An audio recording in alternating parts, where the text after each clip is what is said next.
The Tale of Tsarevna the Frog. In I do not know what empire, I do not know what country, long ago there lived a Tsar and a Tsarina. The Tsarina died.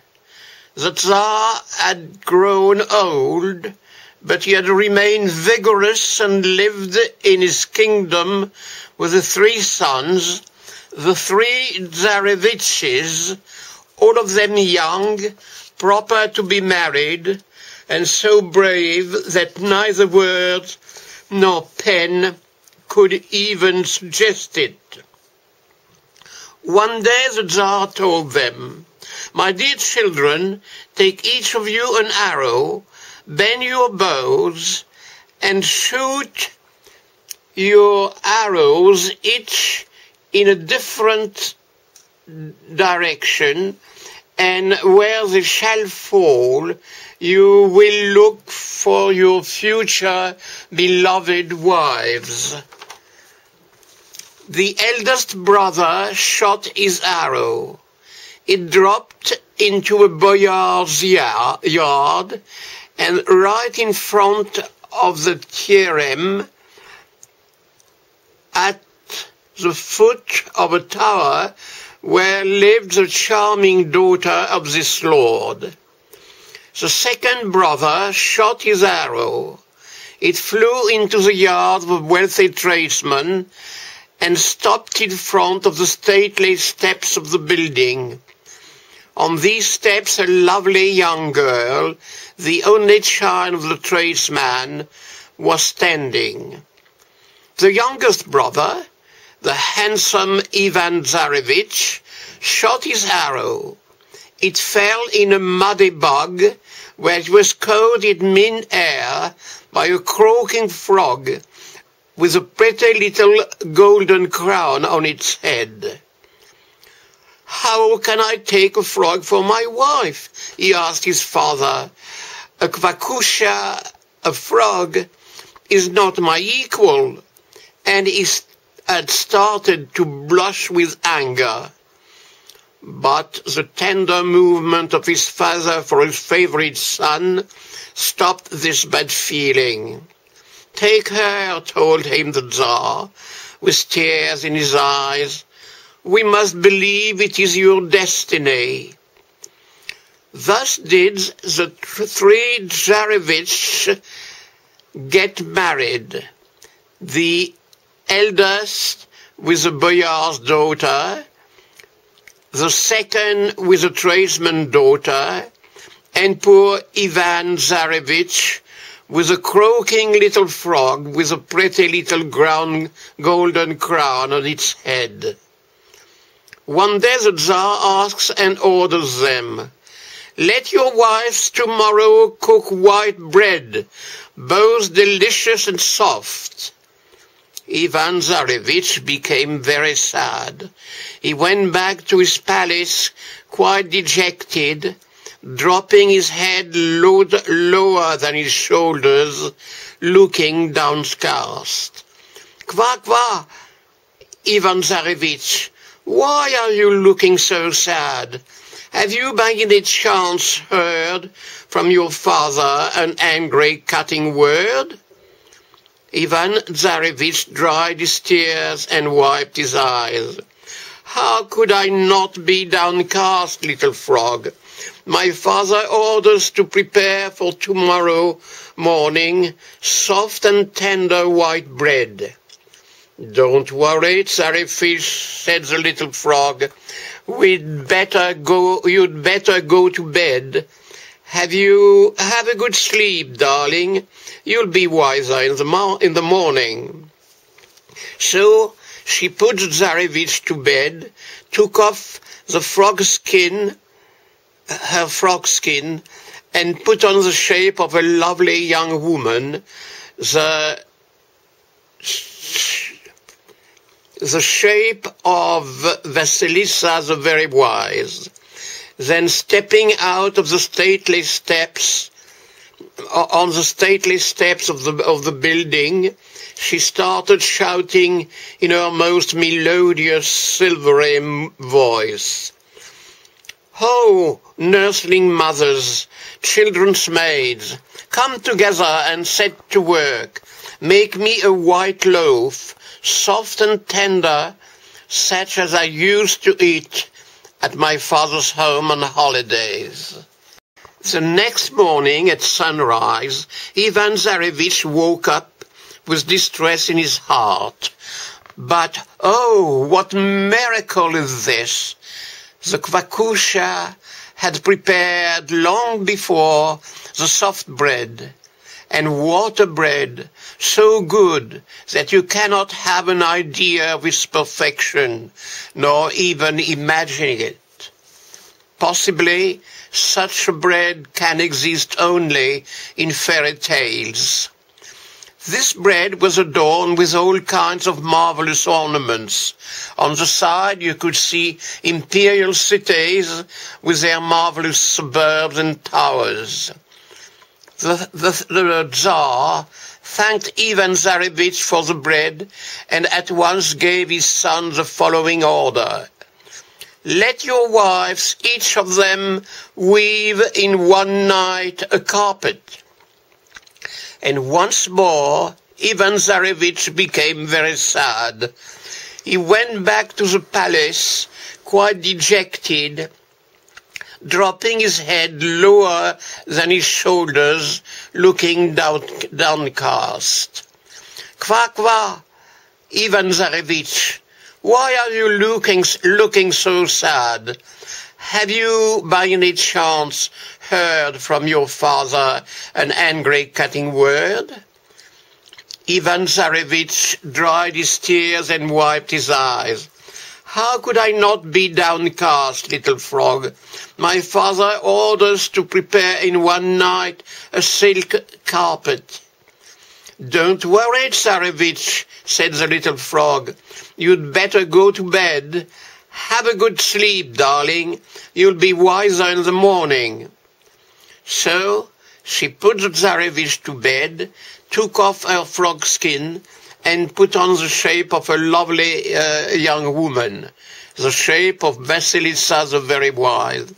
Then stepping out on the stately steps of the building, she started shouting in her most melodious, silvery voice. "Ho, boisterous wings, bring me here a carpet still more beautiful than the one on which I used to be seated in my father's palace on festive days." No sooner said than done. The next morning at sunrise, Ivan Tsarevich woke up with his heart in distress. But oh, a miracle had been worked. The Kvakusha had prepared the carpet long before. And what a carpet! It was so perfect that it is impossible to get an idea of its perfection, nor even to imagine it. Possibly, such a carpet can only exist in fairy tales. It was so admirable, adorned as it was with gold and silver, embroidered with so many garlands of flowers and birds in multicolored jewel, that the Tsar could not refrain a cry of admiration.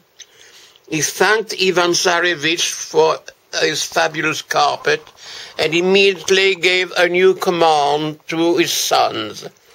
The three Tsarevich were to come to the palace with their wives.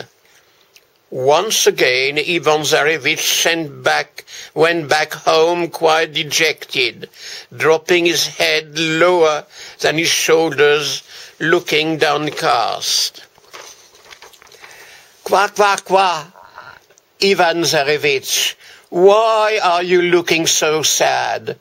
Have you by any chance heard from your father an angry cutting word?" How could I not be downcast, my dear Kvakusha? My father orders me to come to his palace with you, and how can I show you among my family and my friends? Don't worry, Ivan Tsarevich. Go alone to your father, and I shall go immediately after you. When you hear a thundering noise, just say, 'This is my little frog rolling in a little box.'" The eldest brothers came with their richly dressed and brightly adorned wives, and they laughed at Ivan Tsarevich. "How is it, brother," they said, "that you did not come with your wife? You should have at least brought her in a pocket handkerchief to show her to us." "Well, well, where did you find such a beauty? No doubt you must have visited all the bogs in our forest." All of a sudden, a real thunder roll was heard. The whole palace trembled. The guests were so frightened that they jumped on the spot and did not know what to do. But Ivan Tsarevich reassured them.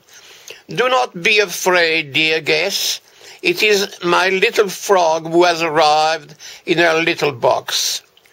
Indeed, a red barouche, resplendent in the golden rays of the sun, pulled by 6 horses, drew near the palace's steps, where it stopped, and out of it came Vasilisa the very wise, so dazzling in her beauty that no description can do it justice, or even give an idea of it.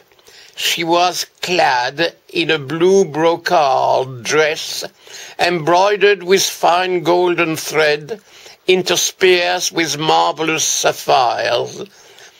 Her white satin little shoes were tied with a beautiful sapphire buckle. Her necklace and bracelet were big diamonds, the finest that were ever seen. Every one of these diamonds, shining like a sun, was as big as a pear and was worth a kingdom. Her headdress was made of sparkling jewels, even fairer than those of the dress, and so bright that they could only belong to a fairy. Perhaps such beauty never existed except in tales, and when she spoke in her beautiful and melodious voice, the guests so shivered with admiration that the Tsar entrance told her, "Charming and sweet Tsarevna frog, never did sweeter and more tender voice strike my ears. After dinner, I would be glad to hear you sing and dance for me." Graciously, Vasilisa the very wise took Ivan Tsarevich's arm and led him to the oaken tables and embroidered tablecloths. The guests started to eat, drink, and make merry. Vasilisa the very wise took a sip from her glass and emptied the remainder into her left sleeve. She tasted a little morsel of swan and hid the little bones in her right sleeve. The Tsar's daughters-in-law, the older Tsarevich's wives, noticed these gestures and hurried to imitate them. Then the fair Vasilisa started to dance with Ivan Tsarevich. She shook her left arm, and the lake was formed. She shook her right arm, and white swans started to swim on the water. Such marvels struck the Tsar and his guests with admiration. But when the eldest daughters-in-law began to dance, they shook their left arm, they soused the guests. They shook their right arm, and a bone went straight into the Tsar's left eye. The Tsar grew very angry and drove them away in shame. Their faces became quite ugly through anger and envy. Tsarevna the frog danced so very much better than the eldest daughters-in-law that the later could not conceal their fury anymore and thought of coming back to slap her ears and ring off her diamonds. Ivan Tsarevich watched his beloved wife with happiness and tenderness. But amidst the songs and dances, Ivan Tsarevich chose a suitable moment, rushed to his home, found the little frog's skin, and burnt it in a great fire. Vasilissa, the very wise, went back home. She noticed that her frog skins were not there. Then she became quite sad and said to the Tsarevich, "Oh, Ivan Tsarevich, what have you done? Before I die, my father put a spell on me. It changed me into a frog for 3 years. There were only 3 days left before I could have resumed my human appearance. Should you have waited just a little bit, I would have been yours forever. But now I must bid you farewell. Look for me beyond the 29 countries, on the 30th empire. You will not find me before you have used 3 pairs of iron boots, eaten 3 hosts of suffering. You will find me at Kotshay, the immortal king, the carcass without flesh, the body without a soul, and from day to day I am his prisoner." Whereupon she transformed herself into a ravishing white swan of dazzling whiteness and flew away out of the window. Ivan Tsarevich stayed a long while as though he had been thunderstruck, then cried bitterly. He cried for a long time. At last, tiredness prevailed, and he went to sleep. When he woke up, still full of anxiety, he got up at once and said a prayer, turned to the 4 directions, put on iron boots, and went away to the distant countries. At the end of I don't know how long, and I don't know how many miles, he suddenly met a little old, very old man. "Good day, my young man," he said to the Tsarevich. "What are you looking for, and where are you going?" The Tsarevich told him about his misfortunes. "Ah, Ivan Tsarevich, why did you burn the frog's skin? You did not give it to her. It was not up to you to take it from her. I have heard that one day Vasilissa showed herself more clever than her father. He got angry and he changed her into a frog for 3 years. But I want to help you. Here, Ivan Tsarevich, take this ball of thread. In whatever direction it rolls, follow it without hesitation. It will lead you to Vasilissa." Ivan Tsarevich thanked the old man, who then disappeared as by magic, and followed the ball. The wool ball started to roll so fast that he could hardly follow it. He walked in that way for several days until he came to a vast forest. He was nearly starving when he saw a bear just as he was getting his bow ready to shoot. The bear told him in a beseeching voice, "Do not kill me, Tsarevich Ivan, I might help you." Ivan put away his bow and went on his way. Further on, he noticed a wild duck flying. He pointed his rifle.